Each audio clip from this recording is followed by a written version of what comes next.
Magandang araw sa inyong lahat. Welcome to my YouTube channel Bisdak Reaction TV.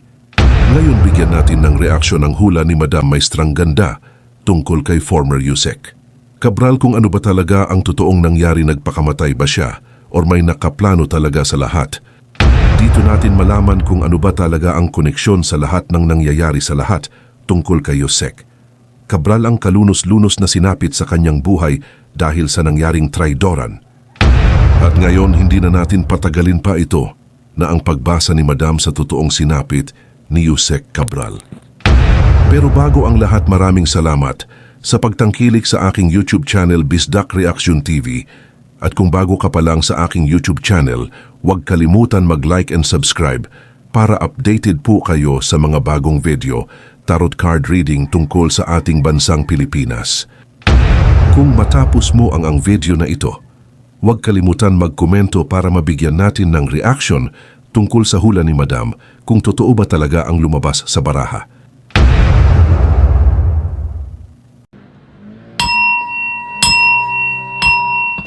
So guys, give me an information po. Ano kayong sabihin sa'yo ng ating mga angel spirit? Bigyan niyo po ako ng gabay para malaman natin at matuklasan natin ano ba talaga nangyari behind the scenes. So there's something, guys, with the Five of Swords. No, nagkaroon ng self-sabotage. No, ibig sabihin dito, masyado siya nagtiwala. No, nagkaroon ng self-sabotage dito, that because of their actions. Let's see, yan siya messages. O meron ditong parang nagsabotahe din sa kanya. Because there's a King of Swords. No, there's something stop the pattern. O meron ditong nagputol na kagad. No, parang meron lalaki. No, na parang pinutol na kagad na alam na matutumbok na. No, kung sino man yung taong ilalantad nitong tao na to, no? Pinutol niya na kagad. Additional messages. And of course, there's something with the King of Wands, something a vision. Unti-unti naman ito makikilala at maaaring, kumaga, malalantad kung sino tong may kinalaman, no? Sa pagkamatay niya. Maaaring malalaman siya. Lalaki, no? And of course, there's a full card for something, a leap of faith. No, parang sinasabi dito na talaga ay pinagkakatiwala sa ating pong may kapal lahat ng bagay na ito maaaring mangyari at maganap. No, talaga pinapakita dito na maaaring kabaga nakatakda na talagang mangyari yun sa kanya. Meron talagang taong lalaki kasi dito parang there's something two, no? Two person. No, there's a Six of Pentacles. Na meron ditong about sa binayaran. No, meron tungkol sa pera, no? No, pero meron ditong parang justice. Nakita mo yung parang hawak niya, na pero meron siyang binayaran, no? Meron ditong justice na hawak-hawak niya yung hustisya, no? Hawak-hawak dito yung parang kumagana sa kanya yung meron siyang binayaran na judge, no? And there's something na parang meron tumatanggap na pera, no? Meron ditong tungkol sa na parang binayaran, no? Na ganun. Para malusutan to. There's something the Seven of Cups. Kasi meron na siyang meron na siyang sasabihin, marami. No, maraming sangkot pa na maaring mailatag siya dito. Marami siyang masasagasaan. Kaya inunahan na siya. What is the Five of Swords? No, represent, guys, with the Knight of Wands. So this is something na parang nakatsubaybay na nakamatsyag na sa kanya. Alam niya na, no, nagkaroon na siya ng instinct dito. And there's something of Wheel of Fortune. Talaga nakatadhana talaga na mangyari to. No? Kumbaga, talagang pinutol na kagad, tinuldo ka na kagad, bago pa masiwalat ng bonggang-bongga.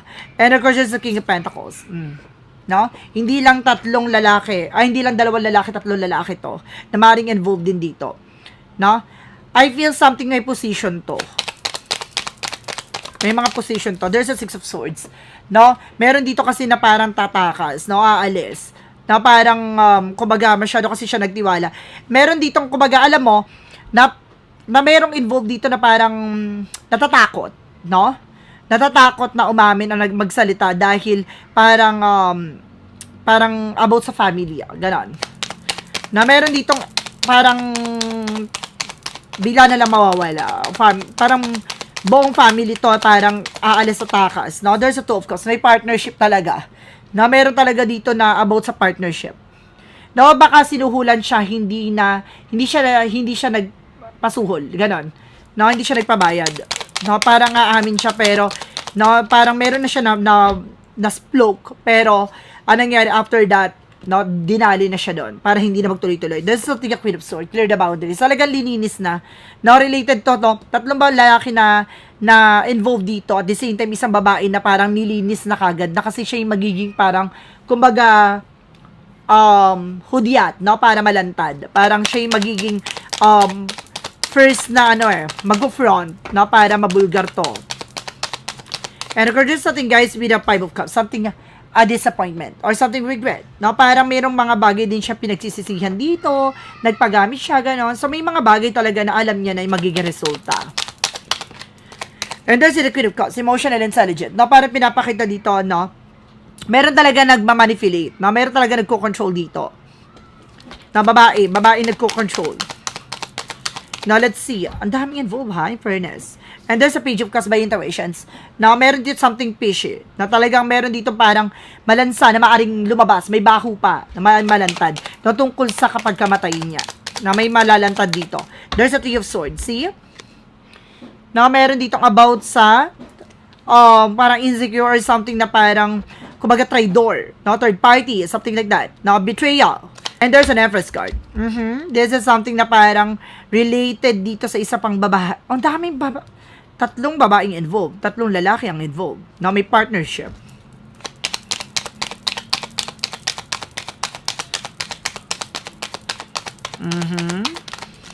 Now, let's see. And this is something na Knight of Pentacles. Maging secure siya. Or maaring, kumbaga naging secure siya dito eh. The way na parang, kumbaga inano niya na, sinecure niya na, no, yung information. Ibig sabihin nito, may nakatagong ebidensya na maaaring malalantad kung sino yon. Ibig sabihin nito, na nagpasigurado siya, na if ever na masyegi siya or mapatay siya, na malalantad pa rin, malalabas pa rin katotohanan, yun ang hindi alam ng taong gumambal o gumawa sa kanya ng hindi maganda. No, nagpasigurado pala to si Catalina. And there's a Page of Pentacles, something a plan. So, kumbaga talagang alam niya na pinlano at alam niya na parang pinagplanuhan na siya dito. And there's a Seven of Pentacles, na may mga pag-aani dito, na parang imalalabas ang katotohanan. This is something harvest time. So, ito na yung panahon ng paglalantad ng katotohanan. No? And there's something a Page of Sword. Yung isa dito, there's a spy looking, watching, may nag-aalam, na nagsusubaybay. Meron pa dito nagsusubaybay. And there's a Knight of Cups. No, talagang natupad ang kanilang mga balak tungkol dito. At meron pang tina-target, hindi lang siya. No? Meron pang mga masishegi na na related sa DPWH. Kapag hindi nila sinuko yan. No? Pag hindi sila lumapit humingi ng tulong. There's something Four of Cups. No? Parang merong mga ditong offer. Pero there's a confusion. Na pero parang naluguguluhan, nalilito, natatakot, ganon.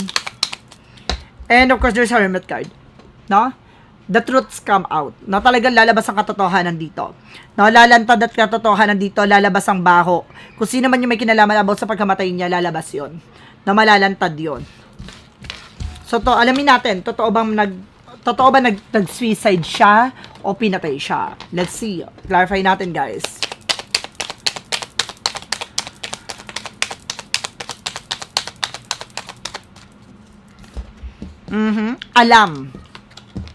Alam ng driver niya. No, mayroong nakakaalam. Now, there's an Ace of Swords. Alam yung katotohanan with the Ace of Swords. There's something a mental clarity. The Six of Cups, something related sa kanya. No? Driver ka mag-anak. Alam na. No? Alam na tong mangyayari. And there's something the word. Ibig sabihin, nasa paligid lang to. No? Nasa paligid lang to na maaaring nasa ibang bansa. No? Nasa ibang bansa at same location. No? Ibig sabihin, kung saan siya namatay, no? Taga dun yung mismong, kumbaga, ayun yung nag-utos, no? Yung taga doon sa lugar na yon. At itong tao na to ay nasa ibang bansa. Now, there's the world. And there's a strength card. No? Kumbaga, there's something confident. Konfiansa siya eh. No? Konfiansa siya na malakas ang loob nito, pero ang nangyari, no? Naunahan siya. Ganon. And there's something, guys, with a Knight of Swords. Pero bibilis ang investigation. Ibig sabihin to, matutumbok to. No, lalabas pa rin to. No? Pilit man nila tong putulin, itago. No, lalabas pa rin ang katotohanan about sa pagkamatay niya. Ibig sabihin nito, no, parang kumbaga, inano na kagad para maputol na hindi malantad kung sino talaga yung ilalatag pa niya, no? Ilalantad pa niya. Pero, ayun na, no? Nagpanigurado din to si ano, no? Kumbaga, meron siyang pinagkatiwalaan na tao na magbubulgar ng lahat. No? That's the additional messages. Ano pa yung mga bagay na masasagap natin dito sa energy niya? And this is something for one. So, this is the Kingman. No? Naipit. O, ibig sabihin dito, na maaring iniipit siya dito with the 4 wands. No? Iniipit siya dito sa situations na to. No? There's something the Kingman. Na stuck. And the 4 wands. About sa family. No? Iniipit siya about sa family. So, this is something a Queen of Pentacles. So, masyado siyang, kumbaga, may paninindigan talaga siya. No? Alam niya yung grounds niya. And of course, there's something na High Priestess. May hidden agenda. Ibig sabihin dito, there's something hidden enemies. No? Ibig sabihin dito, talaga ang gumawa nito ay maaaring konektado doon sa corruptions, no? Sa flood control issues.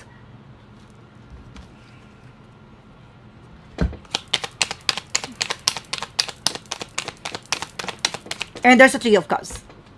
There's something about din sa tatlong babae. Now, meron, oh my God, kumbaga konektado kasi alam niya rin yung issue about dun sa tatlong babae. Additional messages. Oh! Yung death card, oh. Talagang, inano siya. Oh, diba, pinatay talagang, inano siya, napapatay na talaga siya. Or tatapusin na to. No, pero, there's the lovers. Meron pang mag-asawa. No? Meron dito mag-asawa na maaring maglabas pa, no, ng katotohanan. No, let's see. And there's a Knight of Swords, stress. No, dito sila nangangamba. No, nangangamba sila na hindi natapos naman nila tungkol dito. Meron pang mag-asawa na maaring lumantad. Okay. Let's see. Sino man yung mga bagay na sino dapat yung ilalabas ito?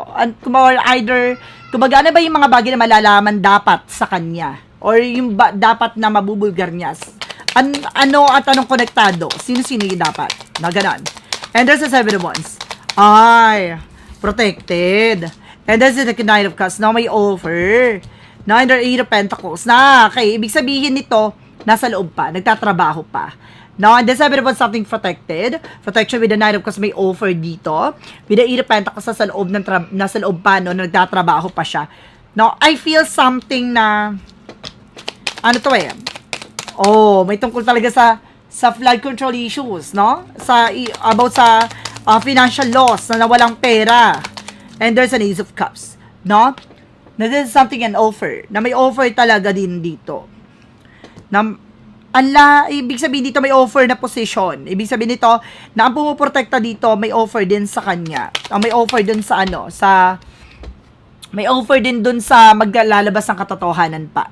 No, may energy about sa kanya dito No, may plano May plano pa. Ibig sabihin, meron siya talagang nag-secure talaga siya. No, nanigurado siya na meron siyang binigay ng ebidensya or ganitong information sa tao na yun. At yun ang hindi nalalaman ng taong nagbalak sa kanya. Hindi po nag-suicide si pinatay siya. No? Pinatay siya. Let's see, additional messages. And there's a 6 of Wands, so the King of Cups. Now, there's a Chariot card. Na meron ditong tutulong sa investigation. No, lalaki, na para matapos to. No? At talaga matutuldukan, magtatagumpay. Ibig sabihin dito, no, magkakaroon siya ng justice, hustisya.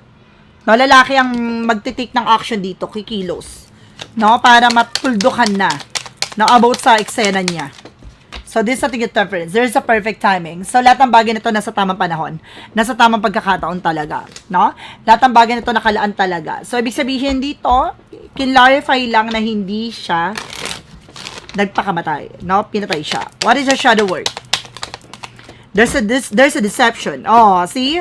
Kumbaga dito, nagkaroon dito ng transparency and honest. No? Kumbaga magiging siya dito, totoo siya No? Magiging totoo siya sa sarili niya dito. Kaya ganoon, inunahan siya, clarifying for a life situation.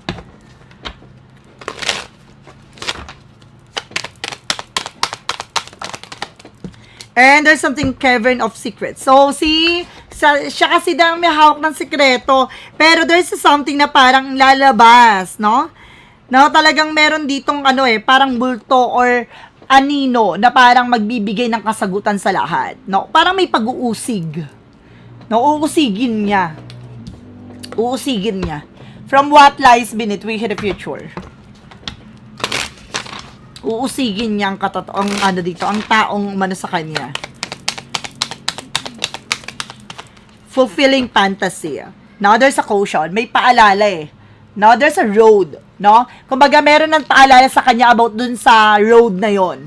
No, meron na sa kanyang parang visions pero hindi siya nag-pay attention. And it's something fulfilling fantasy. Na meron siya ditong gustong mangyari. No? Gusto niyang matupad, gusto niyang mangyari pero hindi nangyari. No, may gusto siya matupad pa. At hindi pa siya tapos. Ibig sabihin dito, no, parang uusigin niya talaga. No, kasi sino yung gumawa ng hindi maganda sa kanya.